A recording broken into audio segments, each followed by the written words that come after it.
खुलुमबाय रायजोफोर दिनै आंनि एसबि क्रिएशन इउटुब चेनेलाव खुलुमनाय थाबाय। दिनैहाय दङ आङो आवदां बाजारनि नै अनजालिनि साहा दखानाव। दिनै मा सावदों?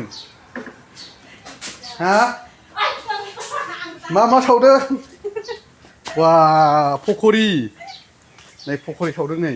ओमफ्राय मम'। बेयो माबे मम'? वा आदायानो बानायदों नै बरिया।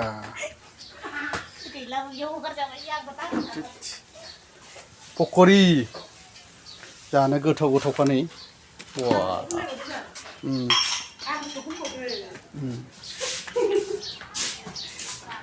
वा मा दङ नायनोसै। बेयावलाय मा दङ? सावमेन नै। नैफ्राय मा दं? बेलाय माबे? पास्ता। बेलाय माथो? सावमेन। नैबेलाय? मम' सुप। साहा।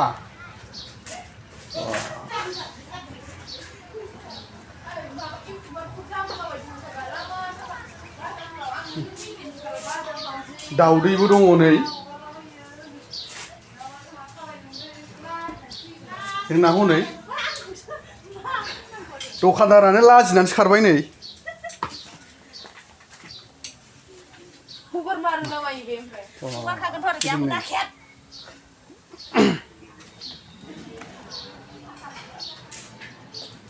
आवदां बाजाराव नै साहाबो गोदौगासिनो दङ।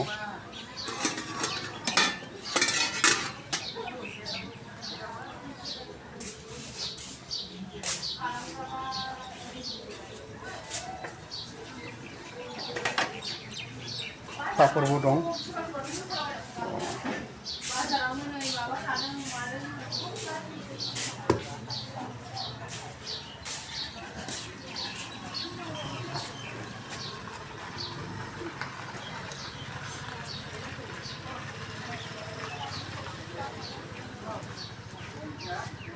दाबानि बायदि नै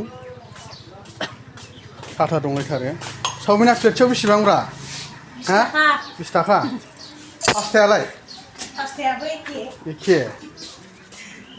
मम'आलाय? मम'आ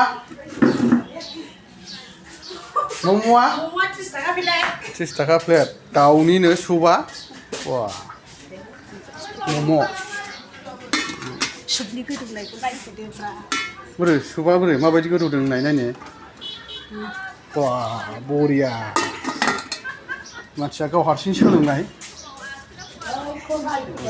हनै गोदौबाय साहा गोदौबाय।